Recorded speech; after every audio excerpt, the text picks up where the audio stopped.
जंगल में एक चील रहती थी। उसने अभी हाल ही में 2 अंडे दिए थे। चील के पति की मौत के बाद उस चील को अपने अंडों का ही सहारा था।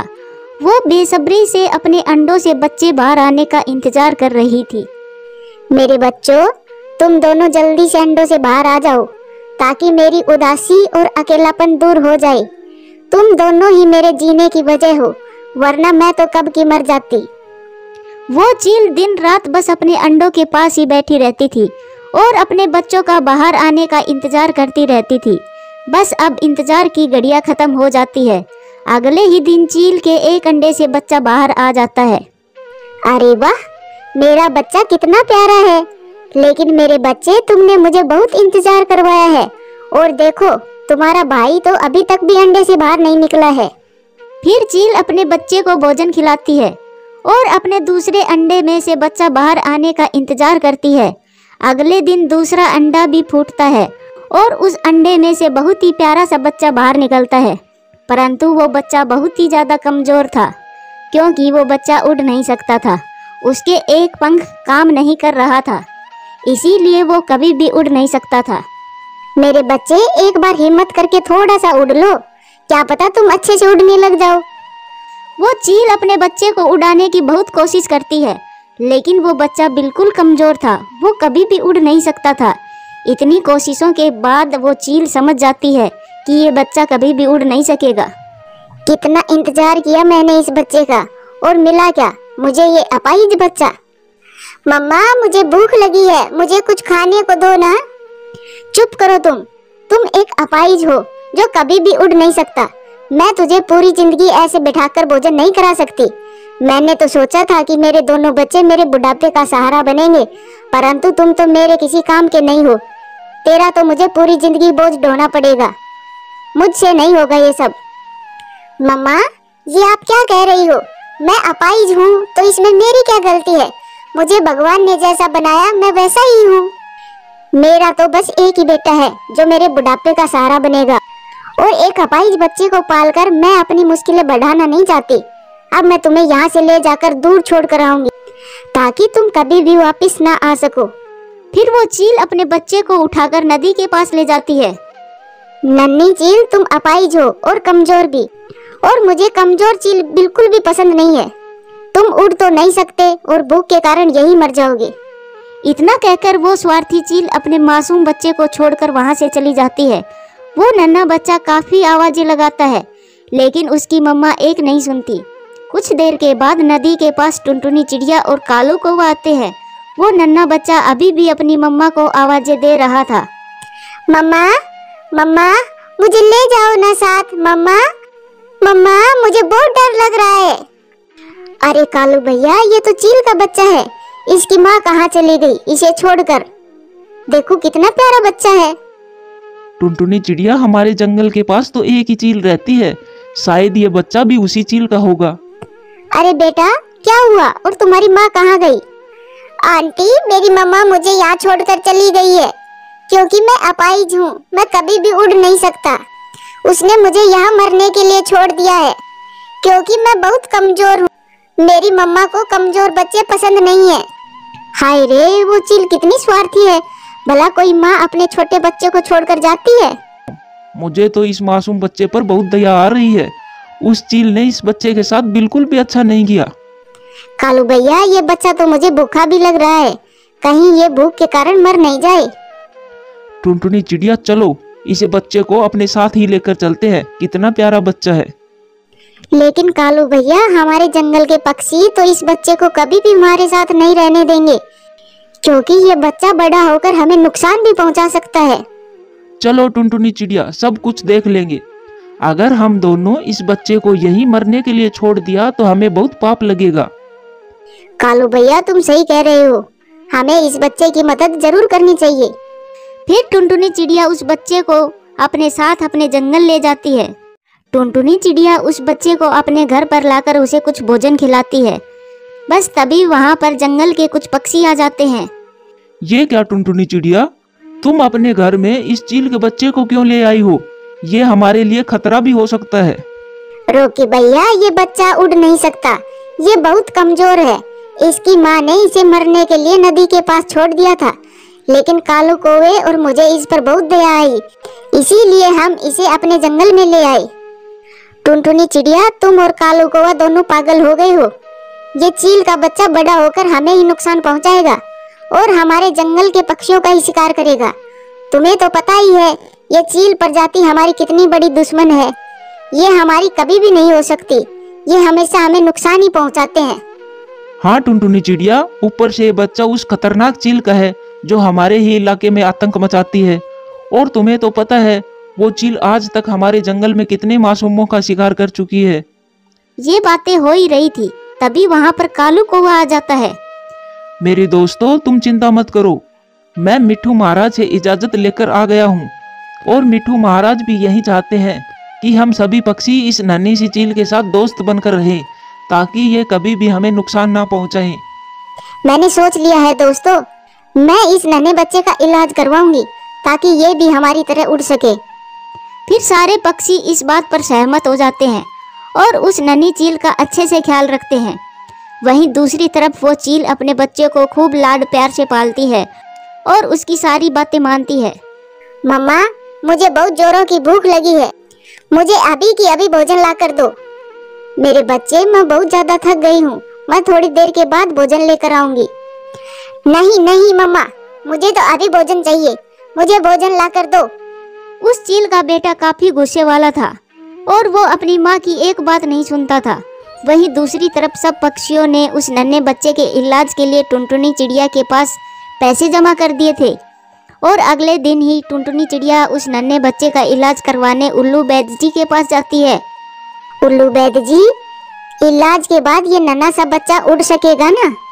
टुनटुनी चिड़िया, इसका पंख बिल्कुल ठीक है, बस इसके पंख का छोटा सा हिस्सा इसके शरीर से चिपका हुआ है, जिस कारण इसे उड़ने में दिक्कत हुई है।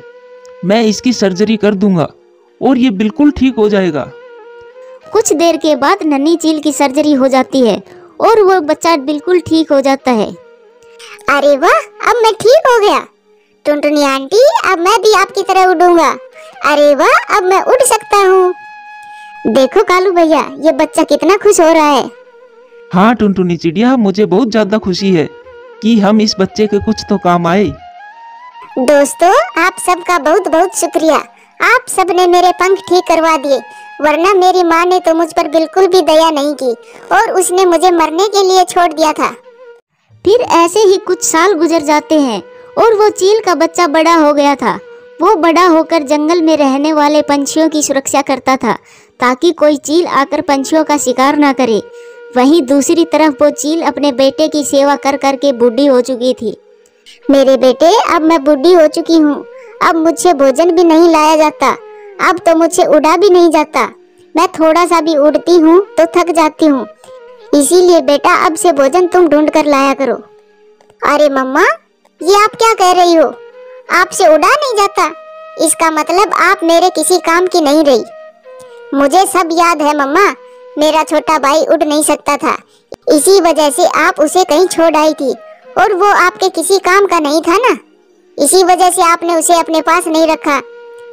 मम्मा, अब आप भी मेरे किसी काम की नहीं हो, चली जाओ यहाँ से, मुझे अब आपके साथ नहीं रहना, तुम तो मुझ पर बोझ बन गई हो। बेटा, मैंने तेरी हर इच्छा पूरी की और बेटा तुम ही तो मेरे बुढ़ापे का सहारा हो। मैंने सोचा तुम मेरी बुढ़ापे में सेवा करोगे और तुम तो मुझे घर से ही निकाल रहे हो। मैं कोई सेवा नहीं करूँगा तुम्हारी, और जो चीज मेरे काम की नहीं मैं उसे अपने पास भी नहीं रखता। फिर वो बच्चा अपनी माँ को अपने घर से बाहर निकाल देता है। छम्मो चील को अब अपनी गलती का एहसास हो जाता है। अब वो अपने किए पर शर्मिंदा हो रही थी। कुछ समय ऐसे ही गुजर जाता है। अब वो छम्मो चील काफी बूढ़ी हो जाती है और भूख के कारण एक जगह पर बैठी हुई थी, क्योंकि अब उससे उड़ा भी नहीं जाता था। तभी वहाँ से टुनटुनी चिड़िया और वो चील का बच्चा उधर से गुजर रहे थे और वो उस चील की ऐसी हालत देखकर फौरन छम्मो चील के पास आते हैं। टुनटुनी आंटी, आप मुझे इस चील के पास क्यों ले आई और कौन है ये? नन्ही चील, गौर से देखो, यही है तुम्हारी मम्मा। छम्मो चील, ये मैं क्या देख रही हूँ? मेरा बेटा जिंदा है और ये उड़ भी सकता है।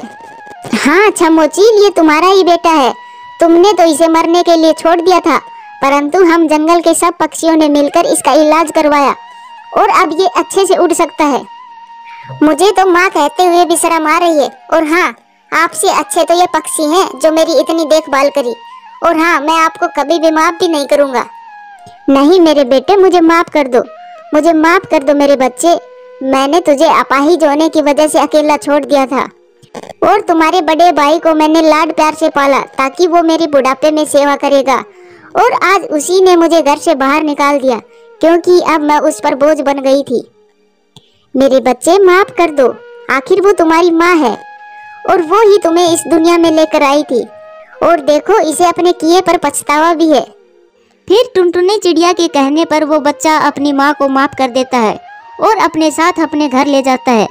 फिर टुनटुनी चिड़िया, छम्मो चील और उसका बच्चा खुशी खुशी रहने लगते हैं। प्यारे दोस्तों, कहानी कैसी लगी कमेंट्स करके जरूर बताना। ये कहानी सुंदरवन जंगल की है। इस जंगल में रॉकी कबूतर अपनी पत्नी टुनटुनी और 2 बेटियों के साथ रहता था। रॉकी कबूतर जंगल में मिट्टी के खिलौने बेचा करता था, लेकिन आजकल उसके खिलौने बहुत ही कम बिक रहे थे।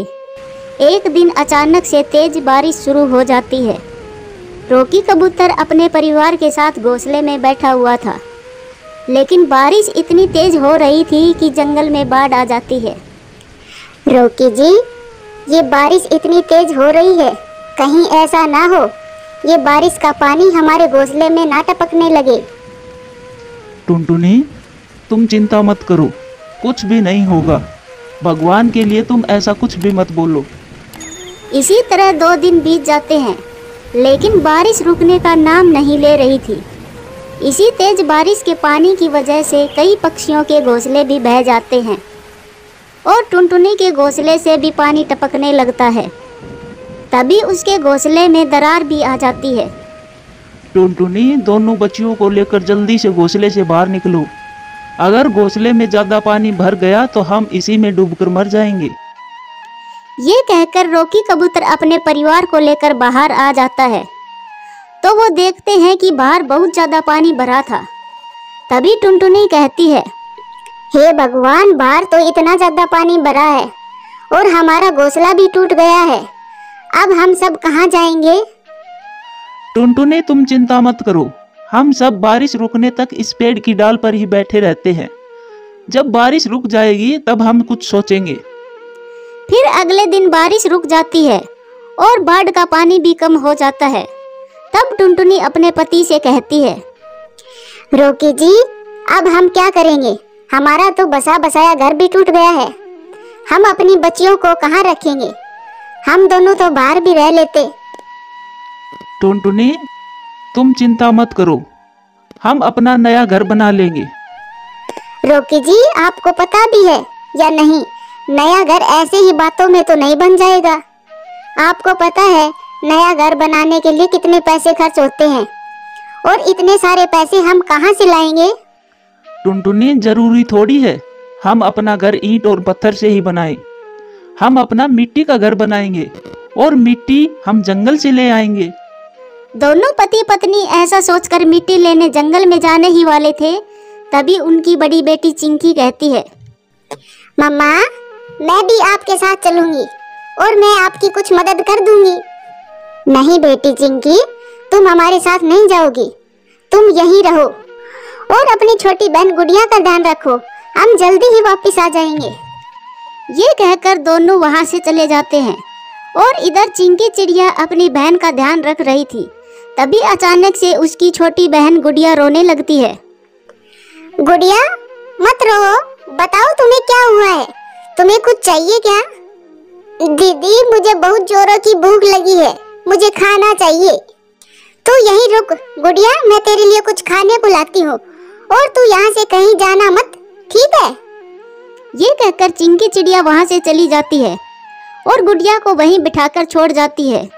वहीं दूसरी तरफ एक शिकारी चील अपने भोजन की खोज में घूम रहा था। तभी उसकी नज़र गुड़िया पर पड़ती है और वो उसके पास आ जाता है। वो गुड़िया को खाने ही वाला था। तभी गुड़िया उसे कहती है, चील भैया, मुझे मत खाओ, मैं अभी बहुत छोटी हूँ, मैं मर जाऊंगी, मुझे मत खाओ। अरे छोटी चिड़िया, मैं तुझे ऐसे कैसे छोड़ दूंगा? मुझे भी तो जोरों की भूख लगी है, और वैसे भी मैंने कई दिनों से चिड़िया का मांस नहीं खाया है, इसलिए मैं तुझे नहीं छोड़ूंगा। चील भैया, मैं आपसे विनती करती हूँ, मुझे मत खाइए। मैं अभी मरना नहीं चाहती, मैं अभी जीना चाहती हूँ। ए छोटी चिड़िया, मैं तुझे कभी नहीं छोड़ूंगा। चुप हो जा तू। मैं अपने शिकार पर कभी भी रहम नहीं करता, और ना ही तुझ पर रहम करूंगा। ये कहकर वो शिकारी चील गुड़िया चिड़िया को आधा खा लेता है। आधा खाने के बाद कहता है, अरे वाह, इस छोटी सी चिड़िया को खाकर तो मजा ही आ गया। चलो, आज का नाश्ता तो हो गया, अब मुझे यहाँ से चले जाना चाहिए। अगर मुझे यहाँ पर किसी ने देख लिया तो कल का भोजन नहीं मिलेगा। ये कहकर वो चील वहां से चला जाता है और गुड़िया को आधा खाया हुआ वहीं पर छोड़ जाता है। फिर थोड़ी ही देर बाद चिंकी चिड़िया आ जाती है, तो वो देखती है अपनी बहन को ऐसे जमीन पर पड़ा देखकर वो डर जाती है। गुड़िया, तुझे क्या हुआ? देख, मैं तेरे लिए भोजन ले आई। गुड़िया, उठ जा, क्या हुआ तुझे? ऐसा कहकर चिंकी चिड़िया जोर जोर से रोने लगती है। थोड़ी ही देर बाद रोकी कबूतर व टुनटुनी चिड़िया मिट्टी लेकर वहां आ जाते हैं। जब वो दोनों अपनी बेटी को ऐसा पड़ा हुआ देखते हैं तो टुनटुनी रोने लगती है। चिंकी बेटा, गुड़िया को क्या हुआ? इसका इतना खून क्यों निकल रहा है? और इसकी ऐसी हालत किसने की? बता मुझे। मम्मा, मुझे कुछ भी नहीं पता। गुड़िया को भूख लगी थी तो मैं इसके लिए दाना लेने गई थी, और जब वापस आई तो देखा गुड़िया की ये हालत है। उन दोनों की ये बातें सुनकर रोकी कबूतर कहता है, टुनटुनी, मुझे लगता है हमारी बेटी को किसी शिकारी चील ने खा लिया है। अब जो हो गया सो हो गया। चलो, अब हम अपना मिट्टी का घर बनाना शुरू करते हैं। हाँ रोकी जी, आपने सही कहा। वैसे भी बारिश का मौसम शुरू हो चुका है। मैं अपनी एक बेटी को तो खो चुकी हूँ, अब मैं दूसरी बेटी को नहीं खोना चाहती। फिर उसके बाद वो अपना घर बनाना शुरू करते हैं। तभी रोकी कहता है, टुनटुनी, मैं जंगल से लकड़ियाँ लेने जा रहा हूँ, तब तक तुम अपना घर बनाना शुरू करो, क्योंकि बारिश शुरू हो भी गई तो हम अपना तंबू बना लेंगे, जिससे हमारे ऊपर बारिश का पानी नहीं आएगा। अच्छा ठीक है रोकी जी, आप जाओ, तब तक मैं अपना घर बनाना शुरू करती हूँ। ये कहकर रोकी कबूतर जंगल से लकड़ियाँ लेने चला जाता है और इधर टुनटुनी चिड़िया अपना घर बनाना शुरू कर देती है। कुछ ही देर बाद उसका थोड़ा सा घर बन जाता है। जब रोकी लकड़ियाँ लेकर आता है तो उनसे वो तंबू बना लेते हैं। जैसे ही वो तंबू बना लेता है तभी तेज बारिश शुरू हो जाती है। टुनटुनी, मैंने ये तंबू एकदम सही समय पर बनाया है। अगर मैं ये तंबू नहीं बनाता तो इस तेज बारिश की वजह से हमारा मिट्टी का घर जितना भी बना है वो सब भी टूट जाता। इस तरह वो तीनों पूरी रात बाहर ही गुजारते हैं। अगले दिन बारिश रुक जाती है तो फिर से वो दोनों अपना घर बनाना शुरू कर देते हैं और कुछ दिनों की मेहनत के बाद उनका मिट्टी का घर बनकर तैयार हो जाता है। फिर वो सभी अपने घर के अंदर बैठे होते हैं। तभी टुनटुनी कहती है, रोकी जी, आपने तो ये घर बहुत ही अच्छा बनाया है। अब हम अपनी बेटी के साथ अच्छे से इस घर में रह सकते हैं। हाँ टुनटुनी, हमारा घर बहुत ही अच्छा बना है, और इस घर के अंदर कितनी ठंडक भी है, हमें गर्मी भी नहीं लगेगी। हाँ पापा, हमारा महल परियों के महल जैसा है। फिर रोकी कबूतर अपने परिवार के साथ खुशी खुशी मिट्टी के घर में रहने लगता है। प्यारे दोस्तों, कहानी कैसी लगी कमेंट्स करके जरूर बताना।